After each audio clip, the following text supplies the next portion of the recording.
Let's go live now to the President of the Republic of Guyana, Dr. Mohammed Irfaan Ali. Thank you very much for coming on the programme.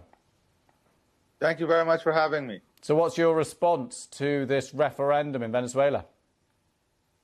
Well, first of all, our response has always been one that respects international law, one that respects the dignity of people, and one that leads to the continuation of peace within this region.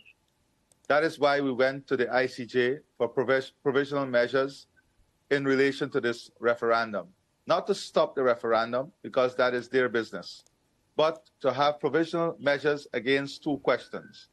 One, that would allow Venezuela to annex the Essequibo, and two, to allow them to establish a state.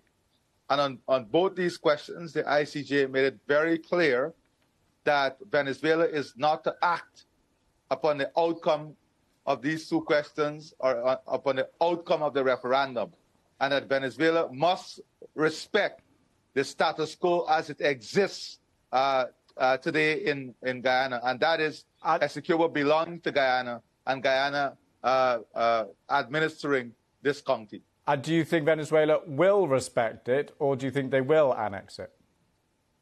Well, first of all, I believe that Venezuela has a responsibility to honor the order. They have a responsibility to respect the 1899 award.